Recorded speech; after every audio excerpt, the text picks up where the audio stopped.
Hello, McGillis students. It's Ms. Novotny from the McGillis Library again, and I wanted to show you about the home access login because right now I'm recording this video from my house. So at my house, UEN does not have my home's IP address, and I have to authenticate and tell because Utah's Online Library costs a bucket load of money, and the people at UEN want to make sure that it's being used by Utah students. So if you click this Utah student login, you will see that the login name is online and the password this year is information. So and now you could just type that in. So I'm going to hit that login and then it'll take me to the main page. And you remember how I said at the top in the reference collection, this is where all the money goes. And then you can scroll down and see other, other things that the people at UEN think are great.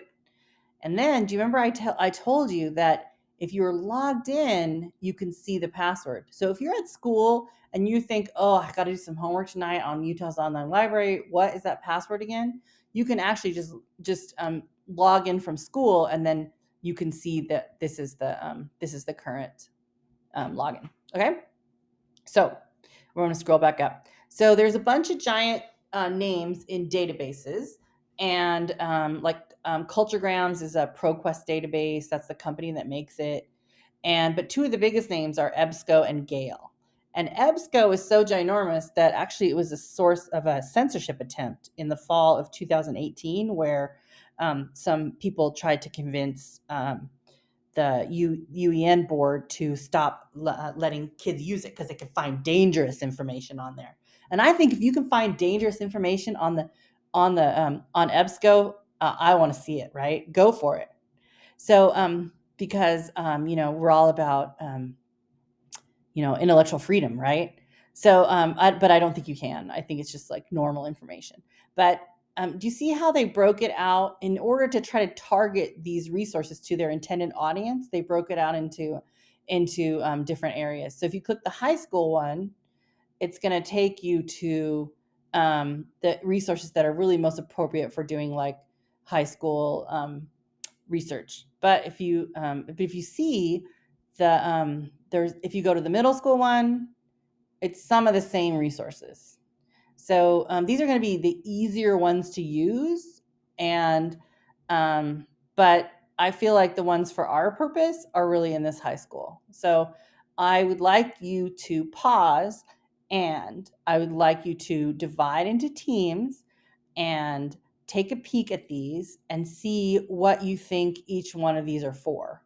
So like find an elbow buddy and then look at this, and I want you to tell me which one is going to be good if you need to fix a car. Okay? Which one is good if you're trying to find something cool to read?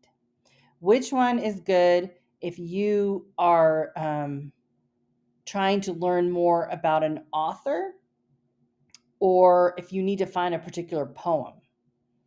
And which one would be good if you want to find magazine and newspaper articles about a certain subject? Okay? So, go.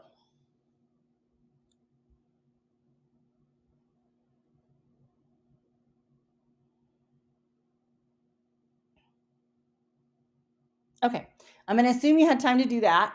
Now let's bop back to the main page, and we'll go to the rival of EBSCO, their competitor, Gale, and we'll go to the high school reference collection for Gale, and then you can go to your same elbow buddy, and I would like you to figure out which resource would be good if you wanted to research global warming. Where would you start? And which one would be good if you wanted to learn about a person? And which one would be good if you were in a debate class and you had to argue both sides of the same subject? Go.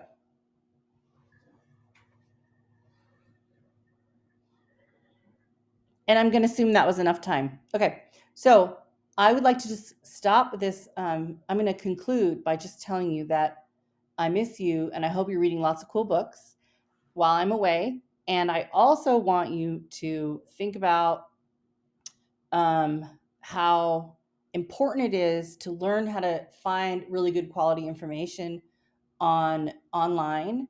And I want you to realize that although it can be kind of tricky and you have to learn how to search these databases, that in the end you can come up with something that is of higher quality than you would without them. And I'm not saying never Google anything, but I am saying that it is really a benefit to you to learn how to use high quality information sources. So thank you very much.